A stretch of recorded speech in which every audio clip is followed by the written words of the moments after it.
3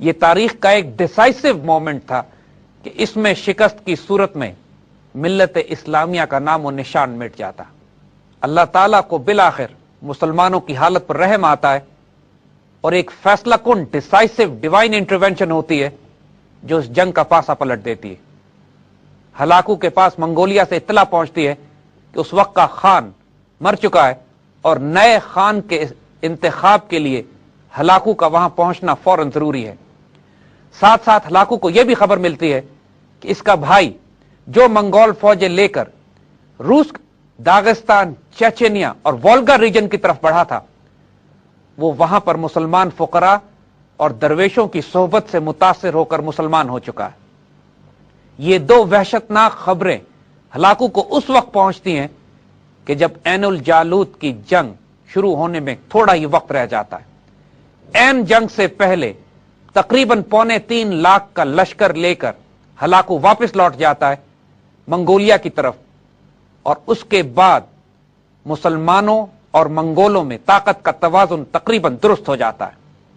مسلمان 20,000 فوج اب 3 لاکھ منگولوں کے مقابلے کے بجائے تقریباً 40,000 منگولوں کے مقابلے پر آتی ہے اور ایک شدید فیصلہ کن جنگ کی تیاری کر لی جاتی ہے. شام اور فلسطین کے علاقوں میں داخل ہونے کے بعد ہلاکو نے اپنا مرکز آج کے لبنان میں بنایا ہوا تھا. جب مسلمانوں کی مملوک فوج مصر سے نکل کر پیش قدمی کرتی ہے لبنان کی طرف، تو دوسری طرف سے منگول جنرل قطبوقہ نے بھی اپنی فوج کو لے کر پیش قدمی کی. مگر اس سے پہلے ایک لانگ رینج فائٹنگ پیٹرول منگولوں نے آگے روانہ کیا کہ جو سلطان بیبرس کی فوجوں سے عین الجالوت کے مقام کے قریب ٹکرایا. اس منگول فوج کے ایک ایک فرد کو مسلمان فوج نے کاٹ کے رکھ دیا. رکن الدین بیبرس بھی مسلمان فوج کے ہراول دستے کے ساتھ آگے بڑھ رہے تھے اور ان کا تصادم بھی منگول فوج کے ہراول سے ہوا. پیچھے سے آنے والی قطبوقہ کی فوج اپنے جنرل کی قیادت میں جب اس نے اپنے ہراول کی تباہی دیکھی تو وہ وحشت سے دیوانی ہو گئی اور قطبوقہ یہ سمجھ بیٹھا کہ شاید بیبرس جس ہراول دستے کی قیادت کر رہے ہیں یہی مکمل مسلمان فوج ہے.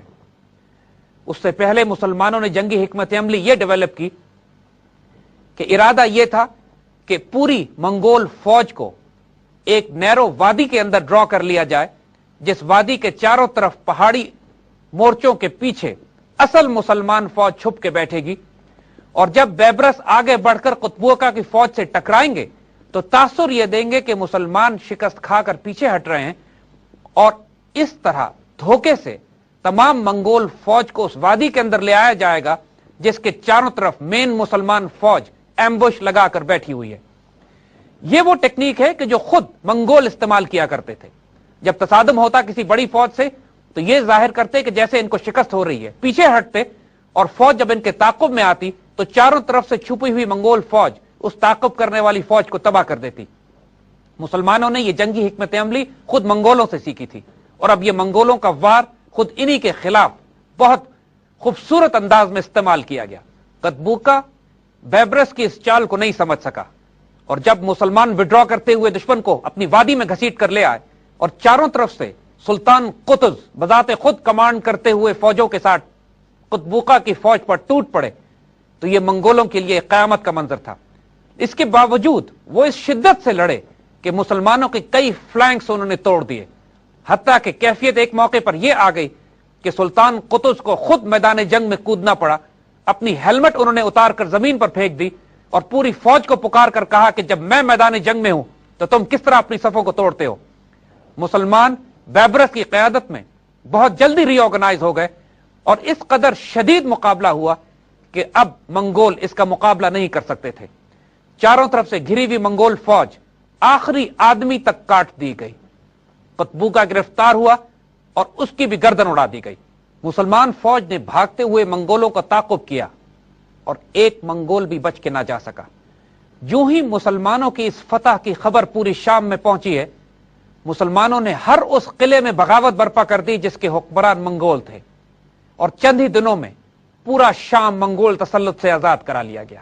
ایک بہت ہی دلچسپ بات جو یہاں نوٹ کرنے کی ہے وہ یہ کہ منگول قوم یا منگول فوج جن ترک قبیلوں سے مل کر بنی تھی یہ مملوک بھی اسی قوم کے فرد تھے، اور دونوں فوجیں جب ٹکرائی ہیں تو ان میں طاقت کا توازن، قوم، زبان اور جنگی حکمت عملی ایک جیسی تھی۔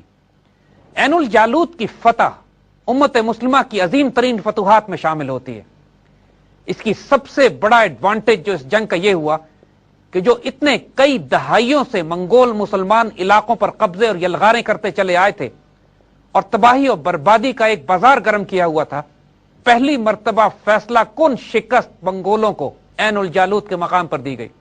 مسلمان یہ سمجھنے لگ گئے تھے کہ شاید منگولوں کو شکست ہی نہیں دی جا سکتی۔ عین الجالوت کی شکست کے بعد یہ بات واضح ہو گئی کہ اب اللہ نے مسلمانوں کی حالت پر رحم کر دیا ہے اور اب مسلمان کاؤنٹر اٹیک کریں گے۔